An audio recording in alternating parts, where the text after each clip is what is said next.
Have you ever tried to attempt a frog stand, crow pose, crane pose, handstand, and just kind of keep tumbling and not really making much progress? You feel like your wrists are taking a little bit too much heat and not strong enough. You don't feel like your pushing strength is strong enough. You don't feel like you're stable enough, that the movements are too wobbly.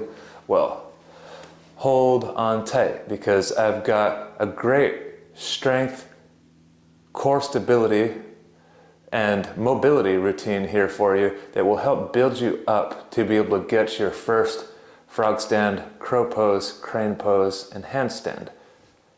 I like to list them in that order because those are sort of the order of difficulty. Now, before we get started, please folks, if you ended by liking this video or finding any use to it, like it, share it around, subscribe to our channel. It helps us a ton. So first and foremost, let's warm up. Let's get onto all fours in tabletop position. Let's do a few cat-cows. Lift your chest up. Inhale, cow, spine arched. Exhale, tuck your tailbone in, protract through your shoulders, cat pose. A few more. Inhale, chest up. Arch the back, cow. Cat pose, tailbone tucked in. Good, good, good. A couple more. Breathe with me. Pay attention to the breath. When it comes to these stability exercises, really start to focus on your breathing, because the breath is the gateway to balance. Good. Let's do a couple balancing tables. Point through the back foot. Reach forward with your arm. Squeeze your pelvis and core for a second. Alternate sides. A couple more. Follow your breathing. Squeeze your pelvis, engage everything, point through the toe. Good. One last one on each side.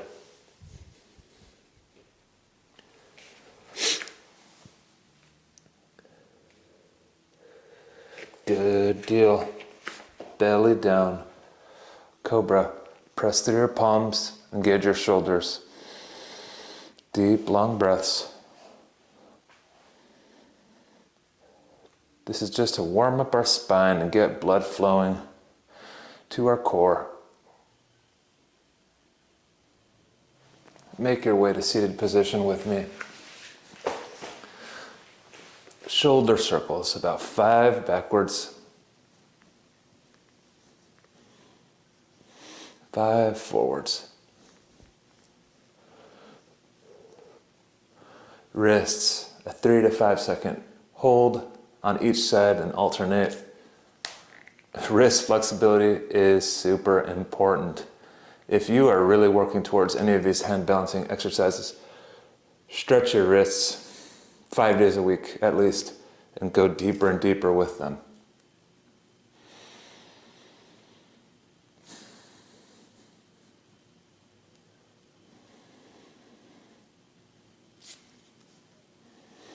Now, I have seen yogis try to approach their hand balancing feats in a way that doesn't add a lot of value to their progress by just, like I said earlier, attempting without much progress. But me being a personal trainer, I see the reps and sets mentality used in traditional strength training to be so beneficial and gaining strength and stability in a more timely and efficient manner. So I know people have their different relationships with this, but it can be kind of redundant in the beginning. But once you build up the strength to do your hand balances, you won't need to constantly do these rep and set oriented workouts. So first crucial exercise is the push-up. If you can't really do a push-up, the full version, start with your knees Squeeze your knees and ankles together. Tuck your tailbone in. Try not to let your spine arch. Elbows close to your side. Deep breaths on the exhale. Push up. The goal is to be able to get to 8 to 10 repetitions. If knee push-ups are too easy for you, you're able to fly through 3 sets of 8 to 10 repetitions. The next step up is the 1 knee push-up. The next step after that, when those become easy, wide-legged push-ups. Keep those elbows close to your sides, hands towards your lower chest. Flaring out like this is a bad habit. It's bad for your shoulders. It won't really get you stronger, and it will just set you up for a bad habit. As you can do your 8 to 10 with the wide-legged stance, get your feet a little closer and a little closer.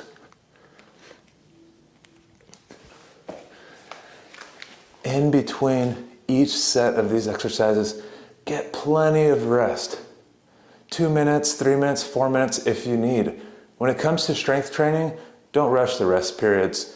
A lot of people chase the burn and, try to maybe think that weight loss might come with rushing the rest periods, but those are for different goals for a different time. We're focusing on strength. You will perform better and get better results by resting, for sure. So, when the push-up is really easy for you, you can do 3 sets of 8 to 10. You can do pike push-ups as well. You basically start in what looks like a downward dog. Tight core, tailbone tucked in, elbows close to your side, you're rocking on your toes, nose almost to the ground. Same concept with this. If these are too hard, start with a very wide-legged variation.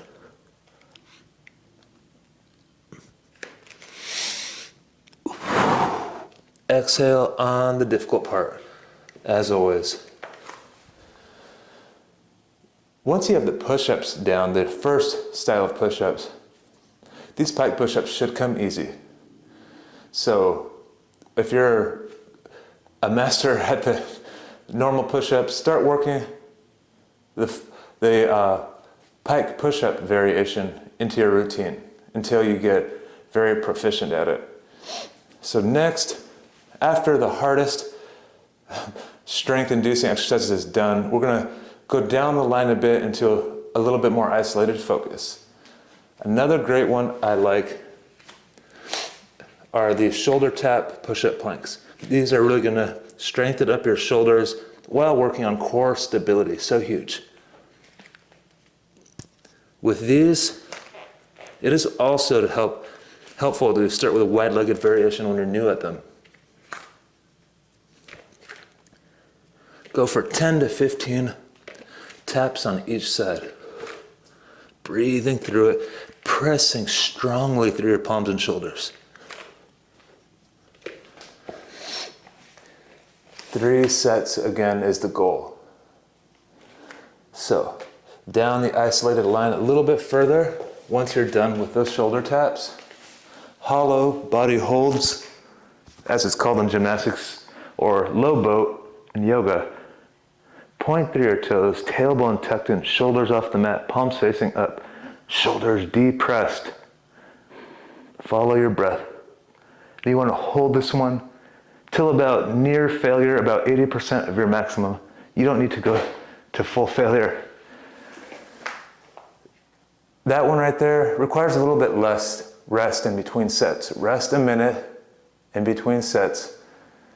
Now that you've done a bit of pushing strength, a little bit of core stability and strengthening with the shoulder taps, and a little bit more isolated core with the low boat / hollow body hold, you're ready to work on maybe a little bit more wrist flexibility.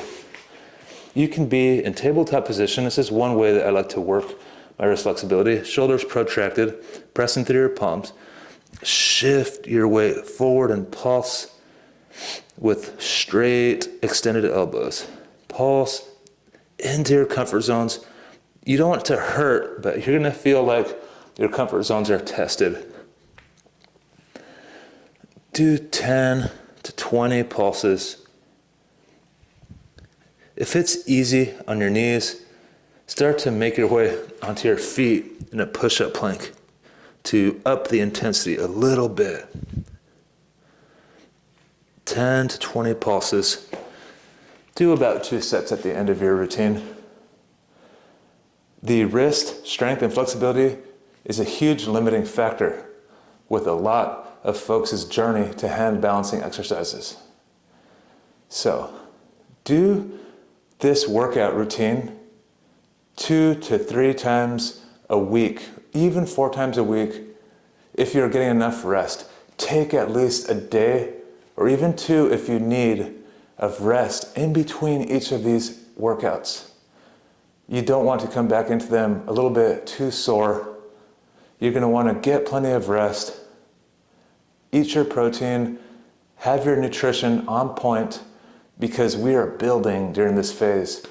You are going to feel a little bit more sore than when you're going to do your average yoga here and there, because it's a consistent program, and these consistent programs are going to push your body's limits a bit, meaning you're going to need to rest and rebuild properly. So I hope that covers it. If you have any other questions about your fitness or yoga routine, send me a DM at inner_sun_yoga. One more time, at inner_sun_yoga. I'd be glad to hear from you. Let's set up a complimentary video or call so we can hear about your goals, hear about your needs, and we can hopefully find you a path to reach your goals together. One more time, if you like this video, found any use to it, please like it, share it around, and subscribe to our channel. It's been an honor. Thank you so much for having me.